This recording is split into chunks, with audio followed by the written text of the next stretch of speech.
호세아서 1장 1절에서 11절까지 말씀입니다. 네, 오늘부터 2주간 호세아서 말씀을 묵상합니다. 먼저 호세아라는 이름은 여호와께서 구원하셨다라는 뜻을 가지고 있죠. 여호수아도 구원이고요, 호세아도 구원이고 예수도 구원이라고 하는 이름이죠. 다 같은 이름을 가지고 있습니다. 자, 이사부터 다니엘까지 5권을 대선지서라고 하죠. 그리고 우리가 묵상할 호세아부터 구약성경 마지막 말라기까지를 12권을 소선지서 이렇게 말을 합니다. 이 대선지서와 소선지서의 구분은 분량의 차이죠. 그런데 소선지서 12권 중에서 호세아서가 가장 먼저 나오는 이유는 무슨 이유일까요? 호세아가 가장 먼저 나오는 것은 분량 때문이 아니죠. 사람이 구원받기 원하시는 하나님의 초청입니다. 대선지서에서 가장 먼저 나오는 것이 이사야인데 그 뜻이 여호와는 구원이시다 라는 뜻입니다. 그래서 소선지서 중에서도 호세아를 먼저 두고서 하나님의 사랑과 구원을 강조하시는 것이죠. 그러므로 우리가 잘못 알고 있는 선입견이 있는데, 선지서를 보고서 하나님의 심판만을 강조하고 있다 라고 하는 것은 우리가 선지서의 핵심을 크게 벗어난 것이다, 이렇게 말씀을 드릴 수 있습니다. 선지서도 하나님의 사랑이죠. 하나님의 구원, 하나님이 우리를 얼마나 사랑하신지를 말씀하고 있는 책입니다. 자, 호세아서는 크게 두 파트로 나눌 수가 있죠. 먼저 1절에서 3장까지 부정한 아내와 결혼한 호세아, 이것을 보여주고 있고요. 4장에서 마지막 14장까지는 부정한 이스라엘과 결혼한 하나님으로 나눌 수가 있습니다. 먼저 오늘 본문이 시작되는 호세아 1장에서 3장까지는 호세아 선지자와 고멜의 결혼 생활을 통해서 북이스라엘이 어떻게 하나님의 사랑을 배반했는지, 이 부분에 대해서 그림 언어로 보여주고 있습니다. 자, 오늘 본문을 크게 두 단락, 작게는 세 단락으로 나눌 수 있는데, 먼저 1절에서 9절은 호세아를 부르신 소명과 호세아의 그 가족에 대한 부분이 나와 있죠. 가족, 특히 자녀들의 이름을 통해서 이스라엘에 대해서 예언하시는 그러한 말씀을 볼 수 있고요. 그 다음 이제 10절에서 11절은 이스라엘의 회복에 대한 예언이 기록되어 있습니다. 사실 2장 1절까지인데 매일 성경은 1장 그냥 11절까지 이렇게 오늘 묵상을 하도록 끊어 놓았네요. 자, 먼저 1절에서 9절은요, 호세아 선지자에게 임한 하나님의 말씀과 호세아 선지자의 결혼과 가정에 대해서 말씀을 하고 있습니다. 자, 1절을 보시면 호세아서의 표제라고 할 수가 있죠. 우시야와 요담과 아하스와 히스기야가 이어 유다 왕이 된 시대, 곧 요아스의 아들 여로보암이 이스라엘 왕이 된 시대에 부엘리의 아들 호세아에게 임한 여호와의 말씀이라. 자, 호세아는 북이스라엘에 활동했던 선지자죠. 그래서 그는 북이스라엘의 13번째 왕인 여로보암 2세가 통치하던 때 활동을 했습니다. 그때는 북이스라엘의 국력이 아주 최고조였죠. 가장 북이스라엘의 북왕기. 그래서 북이스라엘은 북쪽으로는 아람의 수도 다메섹을 점령을 했고요, 남동쪽으로는 염해 옆쪽에 있던 모압까지 공략을 했죠. 그래서 북이스라엘 역사상 가장 넓은 영토를 차지했습니다. 그래서 이러한 군사적인 안정 위에 무역의 확대도 이루어져서 경제적으로도 급격한 성장을 이뤘던, 그러니까 북이스라엘의 외적으로 봤을 때 황금기죠. 하지만 부강한 국방력과 경제적 번영은 급격한 영적인 쇠퇴와 도덕적 타락으로 이어졌습니다. 그래서 당시 북이스라엘의 적나라한 모습은 같은 시대 활동한 아모스와 호세아를 보면 잘 나타나 있죠. 여러분이 호세아를 묵상하지만 아모스서도 같이 한번 보시면 더 도움이 될 것입니다. 아모스는 도덕적인 타락상에 대해서 말씀을 하고 있고요, 호세아는 영적인 타락상에 대해서 증거를 하고 있습니다. 자, 그런데 지금 1절을 보시면 호세아 선지자는 자신이 활동했던 시대에 대해서 말하면서요. 자신이 활동했던 북이스라엘에 왕은 한 명, 여로보암 2세만 언급을 하고 있고, 반면에 남유다의 왕 4명을 언급합니다. 우시야, 요담, 아하스, 히스기야, 이렇게 언급을 하고 있죠. 그런데 남유다 왕으로 본문은 우시야, 요담, 아하스, 히스기야를 기록하고 있지만 사실 여로보암이 북이스라엘을 다스린 때에는 아마샤와 우시야가 남유다를 다스린 때입니다. 그런데도 우시야부터 히스기야까지 기록하고 있는 것은 호세아가 그때까지 살아 있어서 선지자 활동을 했다, 이렇게 볼 수가 있죠. 히스기야 시대 때 북이스라엘이 아수르에 의해서 멸망을 했는데, 호세아 선지자의 경우에 그러니까 북이스라엘의 멸망까지 보았던 인물이다, 우리가 이렇게 유추를 해볼 수 있습니다. 자, 이렇게 호세아 선지자는 여로보암 2세 통치 말에 지금 소명을 받았기 때문에 여로보암 2세 후에 스가랴, 살룸, 므나엠, 브가이야, 베가, 호세아, 공교롭게도 북이스라엘의 마지막 왕의 이름도 호세아입니다. 그러니까 이 북이스라엘의 마지막 때까지 살아 있었죠. 그럼에도 북쪽 왕들의 이름이 아니라 지금 남유다의 왕들의 이름을 1절에 언급을 하고 있는 겁니다. 이건 의도가 있어요. 그래서 그 이유에 대해서 학자들은 예루살렘에 성전이 있고 하나님의 언약을 받은 다윗의 왕통이 남유다에 이어지고 있기 때문에 북이스라엘의 신앙이 그 정통성 위에 서기를 바랬다, 그러한 마음으로 남유다의 왕을 지금 열거하고 있다, 이렇게 해석을 하고 있습니다. 또한 여로보암 2세 이후로 북이스라엘에 6명의 왕이 더 있었는데 그들은 모두 정상적으로 왕이 된 게 아니라 역모를 일으켜서 왕이 된 자들입니다. 그래서 북이스라엘의 여로보암 2세 이후로는 왕의 자격을 가진 사람이 없다, 이것을 나타내기 위해서 여로보암 2세만 기록을 했다, 이렇게 말을 하기도 합니다. 자, 아무튼 1절은 표제로서 지금 호세아 선지자가 활동하던 시대에 대해서 말씀을 하고 있고요. 자, 이제 2절 말씀을 보시면 호세아 선지자가 하나님께 받은 말씀이 무엇이었는지를 이렇게 증거를 합니다. 여호와께서 처음 호세아에게 말씀하실 때 여호와께서 호세아에게 이르시되 너는 가서 음란한 여자를 맞이하여 음란한 자식을 낳으라. 이 나라가 여호와를 떠나 크게 음란함이니라 하시니. 자, 앞에서도 말씀을 드렸지만 호세아 1장에서 3장까지는 호세아 선지자와 이 고멜의 결혼 생활을 통해서 북이스라엘이 어떻게 하나님의 사랑을 배반했는지 그림 언어로 보여주는 것이죠. 하나님께서는 선지자의 결혼이나 가정을 통해서 말씀하시는 경우가 종종 있었습니다. 이사야 선지자에게는 그의 자녀의 이름을 통해서 그 메시지를 전하게 하셨죠. 그에게 2 아들이 있었는데 한 아들의 이름이 마알살랄 하스바스입니다. 그 의미가 노략이 속히 이루어지다 라는 뜻이죠. 또 한 아들의 이름은 스알 야수비였는데 그 의미는 남는 자가 돌아오리라 라는 뜻을 가지고 있습니다. 그러니까 비록 바벨론의 포로가 되어 끌려갈지라도 그 이사야 선지자의 2 아들을 통해서 하나님의 그 심판이 속히 이루어지지만 나중에 2 번째 아들을 통해서 남은 자가 돌아오게 하시겠다, 이 약속을 아들의 이름을 통해서 보여주시는 거죠. 예레미야 선지자는 어떻죠? 결혼을 하지 못하게 하셨습니다. 결혼은 2 사람, 즉 남자와 여자가 서로 사랑의 언약을 맺는 것이죠. 그런데 결혼 상대자와 결혼을 하지 않는 것은 언약이 깨진 것을 의미하죠. 즉 하나님과 유다 백성들 사이에 맺은 언약이 깨졌음을 바로 예레미야 선지자가 결혼을 하지 않는 것으로 보여주고 있는 거죠.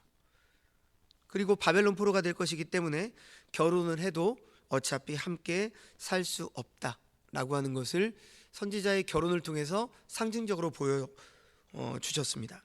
자, 그런데 오늘 호세아에게 주신 말씀은 참 받아들이기가 어려운 내용이죠.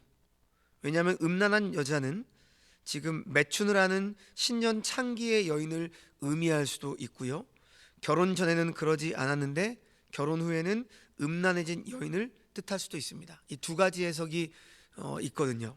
그래서 고멜이 이미 타락한 여자다, 이미 음란한 여자인데 하나님이 호세아에게 그 음란한 여자를 데리고 와서 결혼을 해라, 이렇게 말씀을 하셨다. 두 번째로는 결혼 전에는 그러지 않았는데 결혼 후에 음란해진 여인을 지금 음란한 여자라고 이렇게 말씀을 하고 있다, 이렇게 해석을 하는 거죠. 어찌됐든 지금 이 여인, 즉 고멜은 북이스라엘 백성의 영적인 상태를 보여주는 그러한 그림 언어입니다. 샘플과도 같은 존재죠. 자, 그런데 계속해서 3, 4절을 보시면요, 이러한 하나님 말씀에 호세아는 순종을 합니다. 그래서 고멜을 맞이하죠. 결혼을 했다는 의미죠. 맞이했다라는 것은. 그리고 아들을 낳았는데 하나님께서 그 이름을 이스라엘이라고 지으셨습니다. 이스라엘, 뜻이 하나님이 흩으신다라는 뜻이죠. 이 이스라엘은요, 갈릴리 호수 남서쪽에 위치한 골짜기이자 평야입니다. 그런데 이곳에서 바로 아합이 빼앗은 나봇의 포도원이 있던 지역이 이스라엘이고요, 예후가 아합 집안 사람을 죽이고 왕이 된 곳이 바로 이스라엘입니다. 그런데 북이스라엘 백성들은 자신들을 뭐라고 불렀죠? 이스라엘. 이스라엘은 하나님과 겨루어 이김, 자신들의 선조인 야곱이 바로 얻은 이름이죠. 그래서 이스라엘이다, 즉 하나님과 겨루어서 이겼다, 하나님의 백성이다 라는 생각을 가지고 있었지만 이제 하나님께서는 그들의 이름을 바꾸셨습니다. 이스라엘로, 하나님이 흩어버리신다, 이렇게 말씀하시면서 너희는 더 이상 이스라엘로 불릴 이유가 없다는 것이죠. 그리고 5절에서는 이스라엘의 골짜기, 그 피비린내 나는 그곳에서 이스라엘의 활을 꺾는다 라고까지 말씀을 하십니다. 그만큼 철저히 이스라엘을 치시겠다는 거죠. 왜 그렇죠? 너희는 지금 이스라엘로 불릴 자격이 없다. 하나님의 백성으로 부름을 받았다면 그 부름에 합당한 모습으로 나아가야 되는데 너희는 지금 한 번도 그런 적이 없다, 이렇게 하나님이 판단하시기 때문이죠. 그래서 계속해서 6절을 보시면요, 고멜이 또 임신해서 딸을 낳죠. 그래서 여호와께서 호세아에게 이르시되 그의 이름을 로루하마라 하라. 내가 다시는 이스라엘 족속을 긍휼히 여겨서 용서하지 않을 것이다. 자, 보통 히브리어에서 로라고 하는 말이 앞에 붙으면 부정접두어입니다. 그래서 우리말로 아니다 라는 뜻을 가지고 있죠. 9절 말씀도 보시면 8절과 9절 말씀 보세요. 고멜이 로루아마를 젖된 후에 또 임신을 해서 아들을 낳음에 여호와께서 이르시되 그의 이름을 로암미로 하라. 너희는 내 백성이 아니요 나는 너희 하나님이 되지 아니할 것임이라. 그러니까 6절에서 로루아마라고 할 때 로를 뺀 루아마라는 단어는 긍휼히 여긴다는 의미인데요, 지금 9절에서 이 로암미라고 할 때 로를 뺀 그냥 암미라고 하는 단어는 내 백성, 이런 뜻입니다. 자, 그러니까 지금 로루아마는 긍휼을 베풀지 않겠다라는 의미고요, 로암미는 내 백성이 아니다, 이런 뜻이죠. 자, 오늘 말씀에서 자녀들의 이름 이스라엘, 그다음 로루아마, 로암미입니다. 자, 그러니까 이스라엘이라 불릴 자격이 없다, 거기까지가 아니에요. 그다음 로루아마를 통해서는 그래서 너희에게 긍휼을 베풀지 않겠다. 점점 하나님의 진노가 커지고 있는 거죠. 그리고 로암입니다.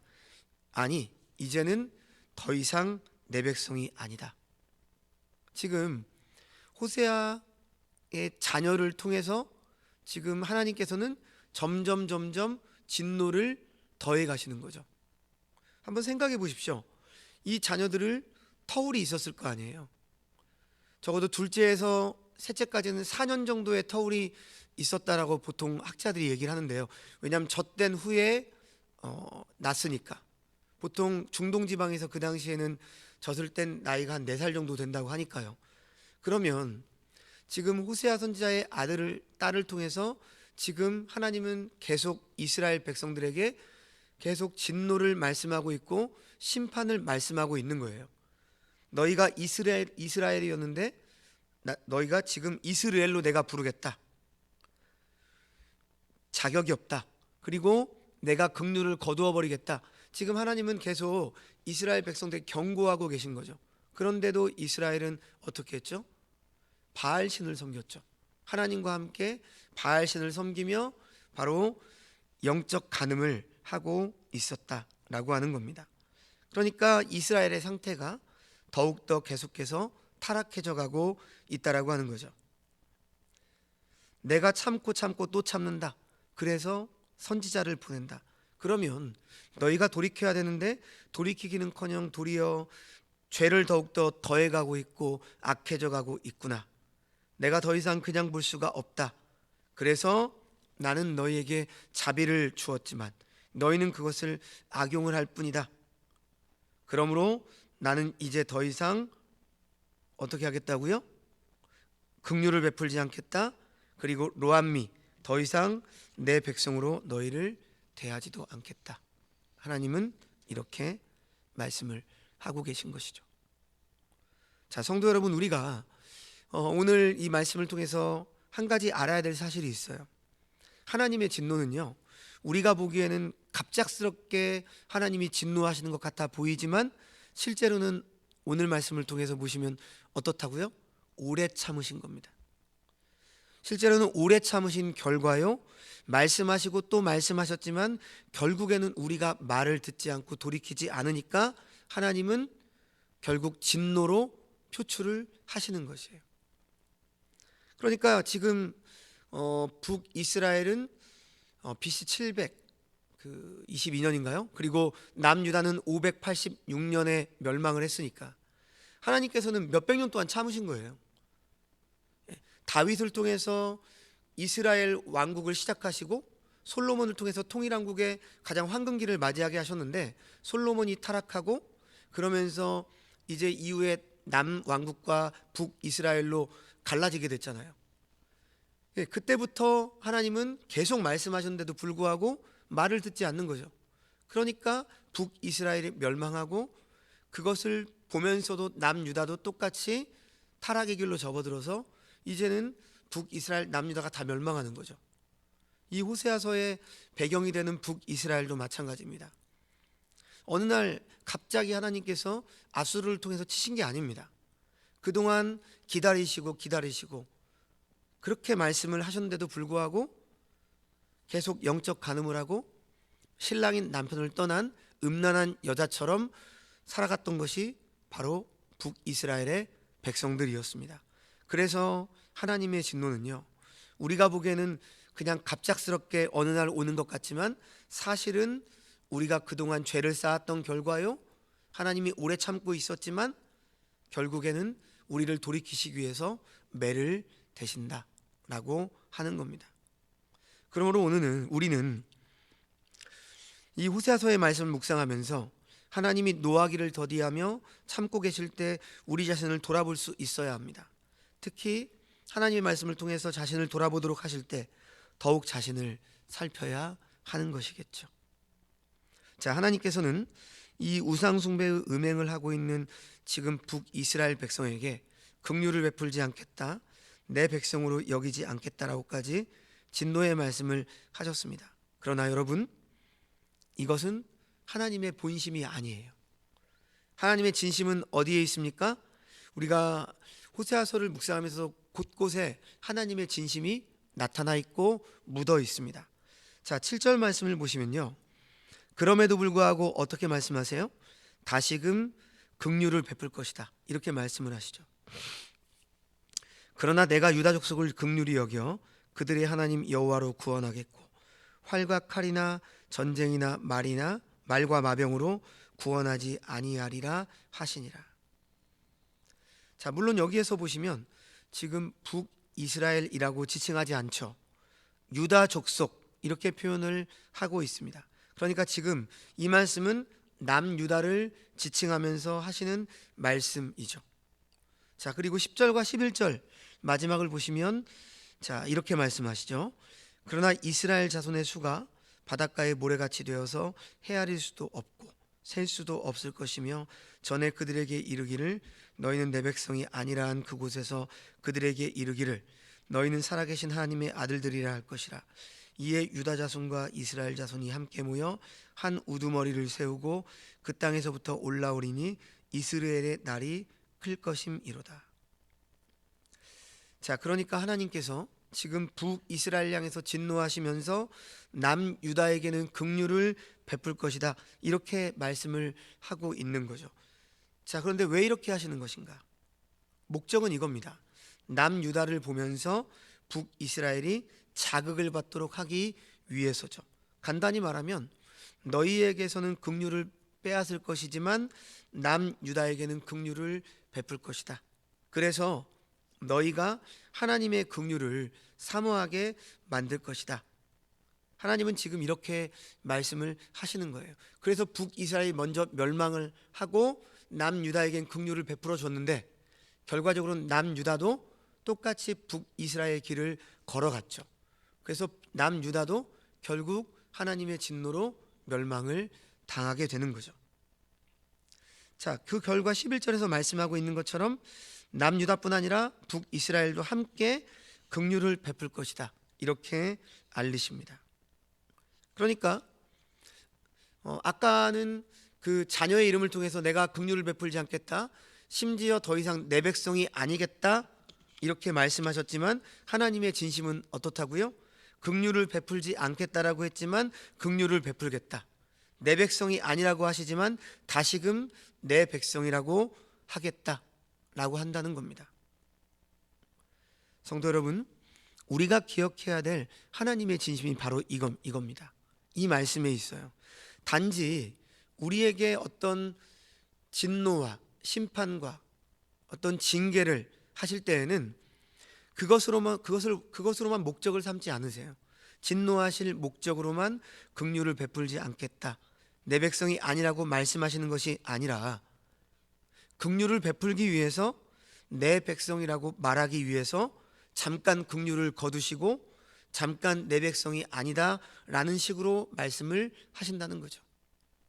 우리가 마치 그 말 안 듣는 자녀가 있으면 정말 드라마에서도 그런 얘기 하잖아요. 넌 더 이상 내 자식이 아니야, 나가. 근데 실제로 그렇게 합니까? 아니죠. 정말 자식이기 때문에 그런 말을 하는 거죠. 본심이 아니에요. 그 말을 통해서 자식이 깨닫고 뉘우치기를 바라는 아버지, 부모의 마음이 담겨 있는 것 아니겠습니까? 선지서도 마찬가지예요. 우리에게 진노를 베풀겠다, 저주의 말씀을 하시는 것 같지만 그 이면에는 너희가 돌아오길 원한다, 지금이라도 그렇게 하길 원한다. 그리고 심지어 너희가 더 이상 하나님 앞에 심각한 범죄를 저질러서 이 죄에 대한 처벌은 받아야 되지만 그럼에도 불구하고 내가 너희를 회복시켜 주겠다라는 거죠. 하나님은 공의로우신 하나님이시니까 심판은 하실 수밖에 없어요. 잘못한 것에 대해서 책임을 물을 수밖에 없어요. 그런데도 하나님은 그 심판이 너희를 죽이기 위한 심판이 아니라 결국 사랑의 매다, 이렇게 말씀을 하고 계신 겁니다. 그러니까 우리는 하나님의 말씀을 잘 이해해야 돼요. 자, 그런데 지금 보면 11절을 좀 더 자세히 봐야 합니다. 자, 11절을 보시면요, 이에 유다 자손과 이스라엘 자손이 함께 모여 한 우두머리를 세우고 그 땅에서부터 올라오리니 이스라엘의 날이 클 것이미로다. 자, 우리가 앞에서 살펴본 대로 이스라엘, 흩어버리신다 라는 뜻이라고 말씀을 드렸어요. 그런데 이스라엘이라는 말 속에는 또 다른 하나의 뜻이 더 있습니다. 그것은 심는다 라는 뜻을 가지고 있어요. 그러니까 이스라엘은 곡식을 심을 때 주로 흩어서 심죠. 그래서 복음서에서 나오는 씨 뿌리는 비유를 보시면요, 씨가 길가에도 떨어지고 가시덤불에도 떨어지는 거예요. 왜? 우리처럼 씨를 이렇게 밭에 하나하나씩 심는 게 아니라, 묘목을 심는 게 아니라 그냥 씨를 뿌려요. 그래서 길가도 떨어지고 가시덤불도 떨어지는 거죠. 그렇게 씨를 흩뿌리고 나서는 땅을 그냥 갈아엎는 겁니다. 그게 팔레스타인의 농사 방법입니다. 그러니 이스라엘이 곧 흩어버리는 것이 때로는 심판이기도 하지만 때로는 심는 행위도 되는 거죠. 그러므로 앞에서 이스라엘은 흩어지는 심판을 의미했지만 그러나 이제 여기에서 이스라엘의 날이 클 것임이라. 이 말씀은요, 심어진 열매가 많이 나오리라, 그런 뜻입니다. 하나님이 흩어버리셔도 어떻게 하시겠다고요? 남은 자들, 하나님께서 택한 진정한 백성들은 어떻게 된다는 겁니까? 날이 클 것임이라. 회복을 맛보게 될 것이다. 이것은 소망의 말씀이죠. 자, 그런데 그 일을 어떻게 이루시죠? 중요한 말씀. 한 우두머리를 세우신다. 여기서 한 우두머리는 누굴까요? 바로 오실 예수 그리스도를 말하고 있습니다. 머리가 하나이기 때문에 몸도 하나일 수밖에 없듯이 하나님께서는 유다 자손과 이스라엘 자손이 함께 모여 하나를 이룰 것이다, 이렇게 말씀을 하고 있는 거죠. 자, 이것이 바로 하나님의 회복에 대한 말씀입니다. 자, 오늘 말씀은 여기까지인데요, 사실 2장 1절에 그래서 뭐라고 말씀하세요? 너희 형제에게는 암미라, 로자가 빠졌잖아요. 회복을 말하고 있죠. 너희 자매에게는 루아마라, 내 백성이다, 이렇게 말씀을 하고 있는 겁니다. 사랑하는 성도 여러분, 오늘날 우리들도 바로 호세아의 아내와 같은 이 고멜과 같은 심판받은 이스라엘과 마찬가지였습니다. 남편 대신 하나님이 아닌 세상의 여러 우상들을 따라서 영적 간음을 일삼는 음란한 아내들이었습니다. 그래서 하나님께서 흩어버리셔야 마땅하고 긍휼을 입지 못해서 하나님의 신부, 백성이라는 칭호를 받을 수 없는 그런 자들이었습니다. 하지만 이러한 우리들을 결코 버리지 않으시고 하나님의 백성, 교회의 우두머리 되신 예수 그리스도를 이 땅에 보내주심으로, 그리고 그 예수님께서 십자가의 죽으심과 부활로 우리를 죄와 사망으로부터 건져내셨습니다. 마땅히 우리가 받아야 될 저주와 심판을 받지 않고 하나님의 긍휼을 입고 내 백성이라 부름을 받게 된 것입니다.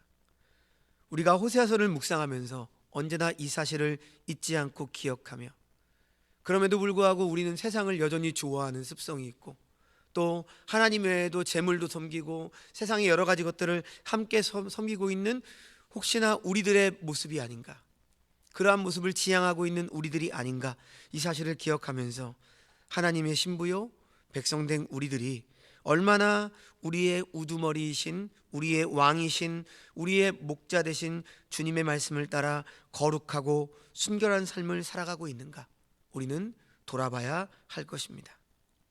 자신이 왕이 되어 세상의 보암직한 것들에 마음을 빼앗기지 마시고 우리를 자기 백성 만드시기 위해서 오늘도 일하고 계시는 주님과 동행하는 삶을 살아가시는 주의 백성들이 되시기를 주님의 이름으로 축원합니다.